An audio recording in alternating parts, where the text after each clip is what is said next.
Good afternoon, everyone. Welcome to the next episode of Purposely Podcast. Today, I am so pumped to have my really good mate, who's a doctor, Dr. Denise Furness, on the podcast talking about what she does and what she specialises in, which is fertility is one of the things that she specialises in. So welcome, Denise. Hello. Thank you for inviting me. This is really exciting because you live in another state now, so I don't get to see you or talk to you. No longer in Melbourne. Now I'm up on the Sunshine Coast in Noosa hinterland, enjoying being able to go outside, not like you. I know. Anyway, let's not talk about that because I might get a little bit angry, jealous. But Denise, if people ask you what do you do, like if you're at a barbecue or a dinner party, how do you explain what you do? Well, interesting. Since having lockdown, I've spent more time thinking about what I do and my business, and I'm trying to learn for all the business entrepreneurs out there. I'm trying to learn that, those one-liners and those statements, because up until this year, I'm sure I gave people a really long-winded, complicated answer. But really, what I do is I help people understand root causes and triggers of their health concerns. So my specialty is genetics. I'm obviously a geneticist. So I use genetics as part of that, but also diet, lifestyle and stuff, really just helping people get well. Amazing. So interesting. I'll tell a little story. When Denise and I we didn't live together in Adelaide, but we lived in Adelaide at the same time, and we were in our mid-20s, and obviously we were partying pretty hard back then. And we'd be partying, out partying, and Denise would say, I've got to go to the hospital and look at a placenta. I've got to collect a placenta. One of my patients is in labour. I've got to go to the lab because I've got to get something, something that an experiment that's been on for hours. It's true. Oh my God, those were the days. Yes. They were. And I used to think, oh my God, you're a sicko. I just didn't understand. But I kind of understand now why you're looking at those placentas, because one of the things that you're really passionate about is women's health and fertility. Absolutely. So I'm really fascinated with this topic as well. I'm quite passionate about it myself because I have listened to a couple of fertility specialists recently who've been talking about how important it is to explore lots of different avenues when young women have issues with their periods or whatever it might be, because when I was 14 years of age, was put onto the pill because I had issues with my period. And listening to the fertility experts, I was quite shocked and horrified about what the impact of going on the pill when you're still developing hormonally. Can you talk a little bit about that? Yeah, I think I'd like to believe that most people, but though not everyone, is a lot more aware now that is really not the right thing to do, because if there is problems with any girl's period and menstrual cycle, whether you're young, whether you're 20s, 30s, whatever it is, there's something wrong. So your body is not working properly because maybe the hormones are out of whack. Maybe there's something called inflammation. Maybe there's nutrient deficiencies. Maybe that teenager is going through some really weird time and they've gone like vegetarian and they're not eating enough and there's not enough estrogen in their body, so they're not getting their period, or maybe they're getting really heavy periods because there is some other hormonal stuff. So that's telling you that there's something wrong in the body. But what used to happen, and probably still happens a bit these days, is that to combat that, doctors would say, here you go, you can have the pill, it's going to regulate your hormones. So you're putting hormones in. You're not actually fixing the problem. You're putting in these hormones to then sort of regulate that. So you're getting a period, but it's not a real period because they're not your hormones. You're taking these hormones. And by doing that, there's actually a whole host of things. It's not just about sort of, mucking up some of the hormones. Got to think about the liver having to detoxify that. We now know, and there's good evidence that the pill depletes B vitamins, things like that, because the body then has to use nutrients and all these things to try to break it down and get rid of it. So it really isn't the answer. And I'd like to think that it's less common these days, but definitely a lot more common in our day. But mind you, I think it probably still happens. Yeah, this podcast I was listening to, this fertility specialist was saying that she was horrified how often it still happens.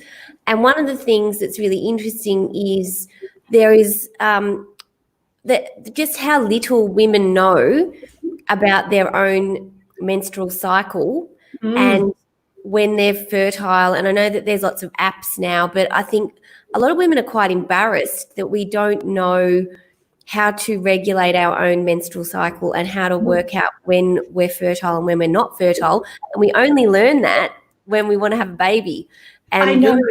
Yeah, like I know that for me, I didn't have any idea about that because I'd literally been on the pill pretty much since I was 14 years of age. And is it true that if you start taking the pill when you're 14, when you go off it, you're still hormonally mature as a 14-year-old? Like you stop maturing if you what's I don't the think thought it's around not that? maturing because, people will still, like if you think about it, females are developing breasts and, you're growing and things like that, but it definitely would have some long-term consequences. And sadly, I don't think there's been a lot of research into it because it was just so kind of handy. Here you go, you're fixing it, but it's like a Band-Aid. It's like with any medication. You're often not, and I'm not saying anything against medications. I've been sick in my life. Most people have, and grateful to have medications for a short amount of time, maybe if you really need it, if it's your health or it's really affecting your life. But you want to have that as a short-term thing to then sort of say, well, why is this happening? What can I work on? Because I think there's no doubt there'd be long-term consequences. And we don't have strong evidence. Like I can't come in right now and say if you're on the pill for this long, you're then going to be likely to be infertile because we don't know that yet. But I think we are starting to get more information because women our age, late 30s, we're early 40s.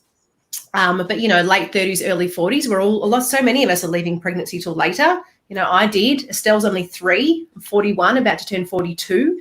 So thankfully had my babies naturally. But, I was studying for so long. I committed all those years to, studying, and we had lots of fun. So I wasn't ready to have a baby. Yeah.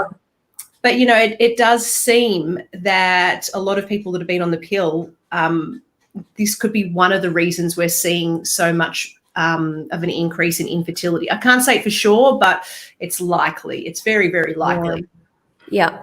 And so you work with a lot of women who are struggling to conceive and who are having fertility issues. So what are the common things that you see, and how do you help women tackle their infertility in a natural way? Yeah, so I guess the women that come to me often don't come to me straight away, sadly. They're generally the women that have tried for a few years and they've been to multiple doctors. A lot of them have even been through IVF, and then they're starting to look a lot deeper. And they start hearing and reading about, genetics and all this kind of stuff. And then they get to me and, God, I wish they would come 10 years earlier, because you can imagine, or 5 years earlier when they start the journey. Yeah. But that doesn't mean I don't have success. We just have to work really hard. And we work really hard on identifying genetically if there is some things, and then what we can do about it. So the area that I work in is called Nutritional Genomics. And actually, that's why I moved to Adelaide as a Melbourne girl, because CSR Human Nutrition was in Adelaide, and that was at the time the only place doing this work. And I learned about it, and I was like, oh my God, the genes you have affect your need for certain nutrients. Some people need more folate. Some people need more vitamin D. Some people are really likely to get blood pressure. Other people are likely to get something else. Our genes make up who we are. It's not just the way we look. It's not just our eye color. It's how our body's working inside us. Some of us are going to be more likely to get PCOS because of, certain things in the way we metabolize sugars and stuff. So I moved to Adelaide because I was like, wow, this is cool stuff. I really want to learn all this. To be honest, I didn't know much about pregnancy. I didn't even know what a placenta was. I remember going to the hospital and trying to knocking on doors, asking people, can you explain what the placenta is? Because my mum hadn't told me about the placenta. And then the first time I collected one, I was like, oh my God, what am I here for? I like the picture of learning about the genetics and helping these women get pregnant, but, some of it was a big learning curve. But But, what I do, getting back to the question, you can see I like to chat. What I do is I look at the genetics, and then we might, folate's so important. Anyone wanting to get pregnant would know, folate and B vitamins. There's definitely some genetic things that can tell people that, maybe they need a bit more folate. Maybe we need to think about different forms. There are different forms of supplements too. So we get quite specific. But then there's just a lot of basic stuff that, to be honest, most people know, but they just need to realise how important it is. Have someone lay down the foundation, give them all the evidence to say there's hard evidence around diet. It's hard evidence around exercise. And it's not just women. I think one good thing right now, though I'm an optimistic person, I think that hopefully not lots of young girls are getting the pill. I'd also like to think that not everyone blames women for infertility anymore, but we know it's just as much of a male issue than it is a female issue. So depending on the stats you read, we generally say 50% male, 50% female, but there's generally 10 to 20% where we don't even know. Like a male and female will come in and they've had all the testing under the sun. You don't even know why they're not getting pregnant. Often that can just be stress. So I work on diet. I work on, stress, even just mindset. Like sadly, a lot of women are told that once they hit 30, they're not going to. That makes me really angry, actually, really angry. I have to sit there, hold it in, and then just, give them all the evidence. Or they're like, oh, my God, I'm 35. I'm not going to be able to get pregnant now. And once that's in their head, like that's already in their head. They're going, well, I can't get pregnant. I've got to go for IVF. And it's just like, oh, no. And then they have all these hormones and do all this crazy stuff and all this stress. And that in itself can be a big issue and actually reduce the chances of pregnancy if they're in such a stressed and difficult state. You often hear the stories about the women who are trying for 10 years and they do everything and then they give up and they're like, oh, whatever, I'm just going to let it go. And then all of a sudden they get pregnant. Mm-hmm. Yeah. And it happens. We had someone back in the hospital, back in the Adelaide days when I was still doing research. So the last 5 years, so when you were living there, I was sort of doing my PhD and then I stayed and did my postdoc. And when I did my postdoc, I did almost 5 years in the recurrent miscarriage clinic. And we had a lady who had a lot of miscarriages. We had about an 80% success rate, which is why I've ended up staying in this and doing what I do, because I saw the power of nutrition. I saw the power of lifestyle. I saw the power of, just, supplements and things for some people that need them. But the point I'm getting to is she ended up adopting. So when she stopped getting pregnant, when she stopped trying, she adopted and then she got pregnant naturally. It was unbelievable. And, it happens too. People go on a holiday. Sometimes when we just can't work it out, I'm like, maybe can we leave your job? Like, do you really have to work in this stressful environment? Can you go on a holiday? But there's a lot of things too. Some people don't know that they've got gluten sensitivity, for example, and they've just got really reactive guts and there's inflammation and there's all sorts of things going on in the body. Some people are quite unwell, sadly. And in this day and age, a lot of people are walking around and they're quite sick and they kind of it's almost the norm, right? We just live this busy go lifestyle where we don't check in with ourselves and go, hey, there's something wrong. We wait until we're almost broken before we start to go, oh, I should, start looking after myself. So that's a bit sad. Yeah, I can imagine. What's probably like one of the most common things that you're seeing with women who can't conceive? Like you when you work with someone, do you actually map their DNA or something? You've spoken to me about it before, but I'm not a scientist. Yeah. So it's so cool. So you actually map their DNA and their genetics, and you can see. Can you see? You've talked about genetic damage before. So what's that about?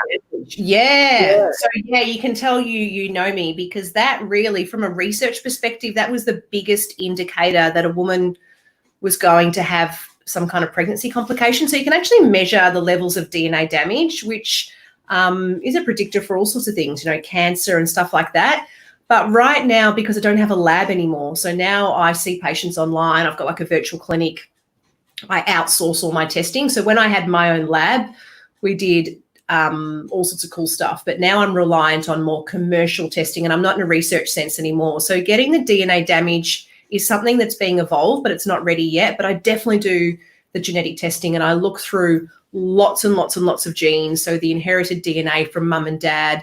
And then from that, I'll talk to them about, diet, inherited risks, exercise stuff, all sorts of things that just they can tweak a little that just suits their lifestyle to reduce the risk of pregnancy complications. And, without getting too technical too, but even again, thinking about the male, which is such a big part of it, basically, sperm is really sensitive to something called oxidative stress, which is a sort of marker of DNA damage too. And men that are, cycling all the time, and I'm saying this because I've just had someone actually, as in like 2 days ago, I was sitting there chatting to this woman, and we've got fertility issues on both sides, both the male stuff that we've identified. He's got stuff, she's got stuff. So we're working through a few things, but he's a little bit overweight and a bigger boy and likes to cycle. And I'm like, oh my God, those ballies are going to be hot. There's, no wonder there's some, DNA damage, oxidative stress with that sperm, because, some jockey going on. I know. But then it's the whole thing of then you've got to work out what's right for the patient. Well, is the cycling more important for his health? So that's kind of really what I do. I sit down with the patients. We work out what are all the reasons. Why isn't this working for you? Is it genetic stuff? Is it lifestyle? Is it diet? And then we sort of come up with an action plan. Sometimes we get success really quickly. Other times it can take sometimes, to be honest, on average, I would say, maybe 6 months. But really, when people have been trying for years and years, it's not so long. That's amazing. So you say you've got like an 80% success rate. Is that right? Yeah, not so much now. To be honest, I should actually audit all my patients. So when we were in the recurrent miscarriage clinic, because that's all we were doing was working with these patients, and from my perspective, doing research, we obviously were literally looking at the numbers all the time and the statistics, who's getting pregnant, who's not, what did we do from a dietary intervention, what were their genes, because we were actually researching this stuff, and working out what were the causes and things. Now, to be honest, I see a whole range of patients. I see a lot of women for autoimmune stuff. I've had that myself. I see a lot of kids, which is not necessarily, I didn't know that would happen, but it just has, with on the spectrum with autism and things like that, because of so much in America. It's actually really big for the genetic stuff in that sort of the way they treat. So I see children, I see men with mental health issues, I see autoimmune. So I definitely still see the fertility, and I have to be honest, it's kind of my favorite, women's health and fertility. Yeah. I guess being a female, doing 10 years in the hospital with research, that is my ideal client as I learn all about business. But the reality is I see such a mixed proportion of people. And like I said at the beginning, it's all about trying to work out what are these underlying causes.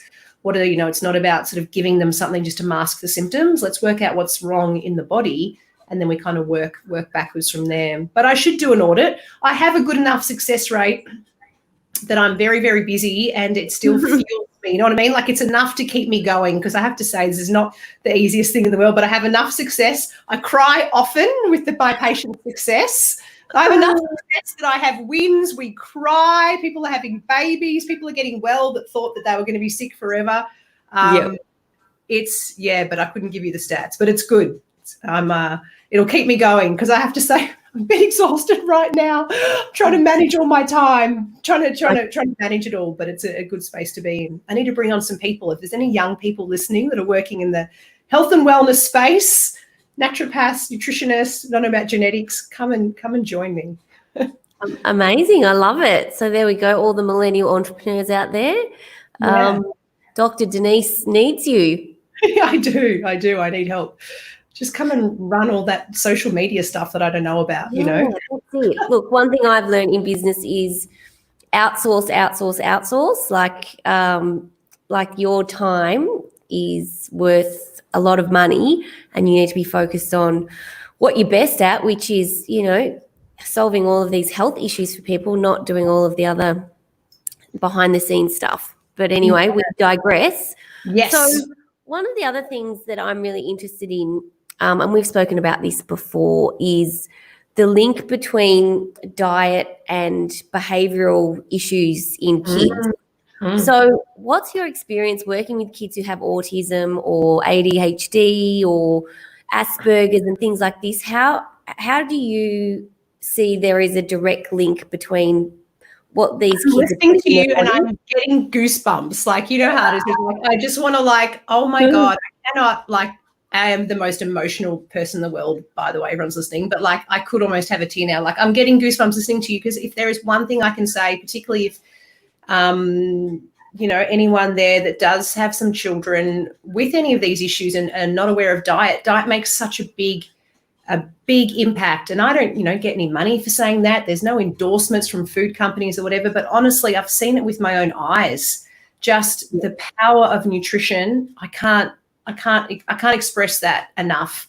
I mean, it doesn't mean that every single child will get well, but it makes a massive difference. Some will. Some with just dietary changes alone will just have even with the fertility space. Sometimes just making these dietary changes is enough. It's not always, but it's definitely something that has to be addressed. If you want your child to get well and you don't want them on all these medications, they're going to come with side effects that are just, oh my God, I can't even speak, you know, enough of all that stuff too, all the consequences, the negative consequences that can come with those medications.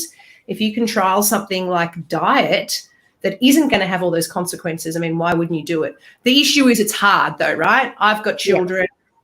I try to manage my health as someone who's had an autoimmune disease. I try to eat well all the time, but the fact is it's not the easy route, right? That's it, exactly. What I do is not the easy way. Yeah. No, and you know, we've had this conversation before, and I'm happy to talk about my own experience with my son, who, you know, he's different and he has like a different learning style to other kids. He's got a lot of energy, and so the school asked me to get him assessed, and then I took him to a pediatrician, and within 10 minutes of talking to me, not even talking to him, she told me he had ADHD and that I should put him on medication. And as a parent, like, I got really upset, I got really angry, but then I had a conversation with my husband, and it was like, oh, well, you know, maybe that's going to help him. And literally you have these thoughts about, well, that would be the easiest thing to do, is to put him on medication. That's easy. You're exactly right. But there's like 100 billion other ways to deal with that. And one of the things that I did was take him to an occupational therapist and helped him with his learning stuff, because I think that was a lot of the issue, was the way that he was learning. And it was identified that he might have something called dyspraxia, which is very different to ADHD and something that's very treatable with therapy. And so I spent a lot of money taking him to an occupational therapist and a play therapist, and he's doing amazingly, and his behavior has changed. And I did try diet, because I'm a big believer in diet, and my husband's a celiac and I have gluten sensitivity. So for 3 months we didn't give him any gluten, and it had absolutely no change. But I think that it's really important to get a second opinion and do the work, rather than just go, oh, I'm just gonna mask this and take the easy option, which is medication. Absolutely. And sometimes gluten is not, so for example, I'm not gluten-free. Maybe I should be. Now I've had thyroid stuff and I am starting to notice things that get a bit older. I don't have any gut symptoms, but some skin stuff. So maybe I need to be off gluten for a while, but not everyone has to be gluten-free. Again, from a genetic perspective, as a geneticist, if you don't have the HLA genetic variations that are with celiac, you're never going to be celiac. You actually have to inherit that. In your case, Dad is celiac, so there could be a bit of something with gluten. But often, to be honest, the first thing I say to people is sugar. Sugar, yeah. So that's it for your gluten. So, you know, the sugar, the refined carbs, a lot of these children are sensitive to some of these really nasty little chemicals and flavors and colors and all this stuff that we're told that is absolutely safe. But in Europe and other countries, it's totally banned. And this is a lot of what I do too with my fertility patients, is I really educate them about the chemicals and toxins in the environment. One, from a genetic perspective, some of us are more sensitive, but even if you're not more sensitive, just the total load these days, you know, breathing in, you know, fumes and putting stuff on our skin, eating food with chemicals, like if you think about how we've evolved we evolved in a much cleaner environment, because some people go, well, how can I be sensitive to this? Or, all of these chemicals, they're safe. But the reality is that one chemical that might be in your moisturizer, or that one chemical that they're putting on food, probably in a tiny amount, is okay. But when you think about the total load, and let's just say you've got a gut disorder, let's say you're constipated, you're not getting all those waste products out of the body, and this stuff is just, circulating in your system, all these things build up, and kids are so much more sensitive. So a lot of these children will be sensitive to some particular chemicals in foods.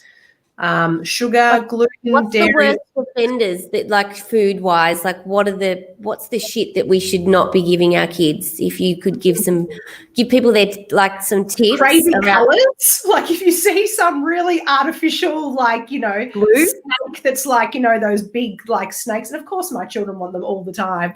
I've relaxed a little, second child, poor Harry, he was so deprived. But you can't be too obsessive, right? Because again, speaking from a personal perspective, I mean, my son's pretty sensitive. He's the quiet, good one. My daughter's firecracker. She's where she gets from. That from, Denise. I don't know. But she's more resilient. She's robust. She's just but Harry, he's a sensitive little soul, and I didn't realize how much of an emphasis I put on food with him, and I actually caused him a little bit of anxiety. When he went to kinder, they said, he's having anxiety around food because I had to sort of start feeding himself, and he didn't know what was good and bad food, and he wasn't eating much. And I was like, what have I done? I'm trying so hard to be a good mum, but I realized I was so with Estelle, it's a bit different. And now occasionally they do have things. I mean, thankfully my kids don't have any behavioural stuff. We can afford to eat some of those things, but some children just can't. But anything that's really fake, really processed, doesn't look like it comes from an animal or a plant, like white bread, for instance. I mean, yeah, white bread for sure. Because think of sugar and refined carbs. Like white bread is just nasty. It's like eating a donut. Like when you eat white bread, like I don't eat gluten, but every now and then I'll just be like, I'm just going to eat a piece of white bread, and literally I feel like I'm eating a donut. Like it's that sweet. It's funny too, like if someone accidentally puts sugar in my coffee or something, or, because, when you don't have sugar, your palate changes. But if you're having a lot of sweet stuff, and I think this is a lot of the issues with kids these days, sugar's just in so many things. I even see it with my daughter. I mean, she just wants everything sugar. So many kids do, but their palate changes and their sensitivity to sweetness changes. So you'll have a child who has hardly any sugar, or a person who has hardly any sugar, and they'll really taste that sweetness in fruit or in natural things. And then someone else will need a big hit, like people that have, 3 tablespoons, or not tablespoons, but teaspoons of sugar in their coffee. I'm like, oh my God, it'd be like liquid sugar. But who does that? Oh, but I mean, isn't it interesting that we're the only animal to drink calories? Like we drink sugar, giving your kids orange juice and juice boxes and soft drink. You said to me, if I had to mention something, I guess I don't even think about that, because I think most people know, but not everyone. Not everyone, even friends, and we hang out, and sometimes, you'll go out to dinners and places, and, there'll be little kids drinking Coke, and I just bite my tongue, because different people can do different things, but that's not something, and it's not that the parents are being bad, it's just because I work in a different world. This is my life. And I think it's like anything, like everything in moderation is okay. Like as a treat, giving your kid a lemonade at a party, I don't have an issue with that.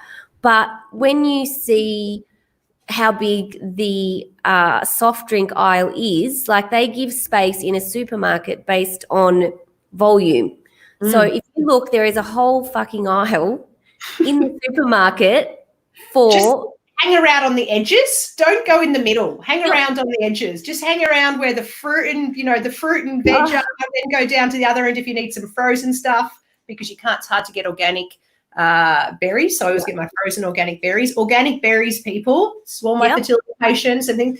So berries are one of those things that are sprayed very heavily, very heavily. You can actually jump online, people, and Google the Dirty Dozen and the Clean 15. The Dirty Dozen are the foods that are sprayed the most with those chemicals. So not everyone can afford organic. Not everyone, it's just, it's not for everyone. But those particular foods, if you can make an effort to, get organic, particularly for feeding kids because they are more sensitive to these chemicals. Or for me, I mean, a lot of people aren't rural, but I'm rural now. And one positive since, being home, because I travel a lot, usually do a lot of international, speaking and engagements, because I haven't been able to travel. I'm now getting like local food from local farmers. It's amazing. It's amazing. Yeah. But, most of us are living different lives. Yeah. Like, I always try and buy what I can organic. We go to a specific fruit and veg place, and it's all organic, and you can just tell it lasts longer in your fridge, and it's smaller, but it just better. It tastes different. We have our own veggie patch, so we eat really, really well. Like, I love food. Like, it's one of my favorite pastimes. But what I've noticed is we grow lettuce and tomatoes, and eating them from my garden, when you then go and get some from the supermarket, like the supermarket stuff tastes like chemicals. Like, it literally tastes disgusting. So when you talk about the dirty dozen, what are they? Are they like strawberries? Yeah, I think to be honest, I can't remember. I used to only get those. Now I kind of get everything or local or organic or know where it comes from. But I think it's spinach. To be honest, I think it's apples, it's spinach. There's a few common ones in there. White potatoes, maybe. I think sweet potatoes are okay, but no, white potatoes in the ground. But you'll see that there's definitely a few common ones, and the berries are an issue. And the reason I say berries too is I also do a lot of testing. So with my patients, even though I said whether it's a fertility patient or a child, I'll ask about their lifestyle, ask about their diet, but I don't just do genetic testing. Sometimes I'll even test for some of these environmental pollutants and some of these chemicals, particularly with men. But mind you, I'm also someone that loves to test. I like to know exactly what's going on in my body, but also for men too that are going through the fertility journey, asking them to make a lot of lifestyle changes. Sometimes they're not as willing. You shouldn't judge. Some guys are all on board, but often they're just being dragged in, by their wife or their partner. And then you come in and say, I don't want you to smoke cigarettes anymore, and I want you to change your diet, and I want you to do this, and I want you to take all these supplements. They're like, supplements? But then when you start saying, hey, you're deficient in these vitamins, oh my God, look at these chemicals that have built up in your body. That's when people start to go, oh, okay. Yeah. It's the evidence, right? It's the evidence. Because they can feel it. You'd be able to feel it. You know when you're not. Like, I can feel when I'm not healthy. Like, I get a lot of inflammation in my body when I'm not healthy and I'm not looking after myself. And a lot of the time it's stress. And I have these like weak spots in my body, and I get inflammation there. And I've done a lot of work with like an Ayurvedic doctor. Cool. To heal my gut, because I've had gut issues for a long time. And for me, I know I hold all my stress in my stomach. Like, that's where I hold it, which I don't think is very uncommon.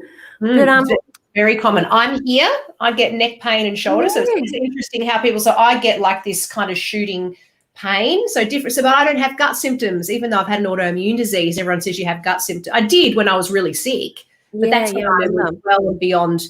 Like, I was already, diagnosed and very, very sick, but leading up to it and even now and stuff, I'm someone that can tolerate foods, which sometimes makes it a bit harder because I'm also a foodie and I love food and I know what's good and bad. But sometimes, and you shouldn't say bad. So when I talk about my son and causing him that anxiety, I try not to say now food is good and bad. We're always learning, we're evolving.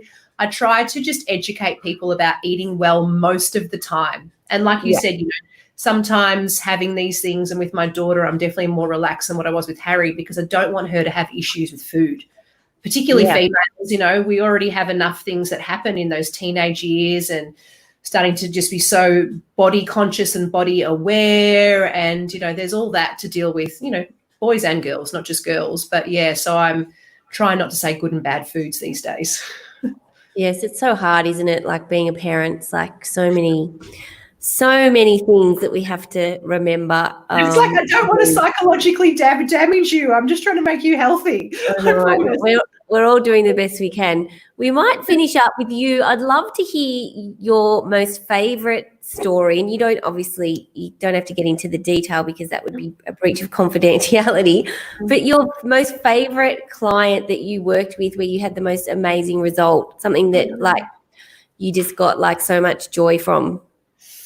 Well, There's been lots of fertility ones, definitely even in the early days, pregnancy and things like that. But the first one, maybe because we've been talking about kids, the first one that comes to mind, actually two come to mind, but the first one is a little boy. It's probably the most, it was very early on when I'd come out on my own, about 2 years, it was probably 6 years ago, 2 years into sort of having my own business. And I actually didn't realise that the change that had happened. His mum was in the fitness industry and I used to work in the fitness industry. Anyway, he'd come to see me. He was diagnosed intellectually disabled, told he would never go to a mainstream school, wasn't toileting, was having behavioural issues, all that kind of stuff. And anyway, the mum, to her credit, I was doing lots and lots of work and was working with a doctor that I work closely with. And she saw me.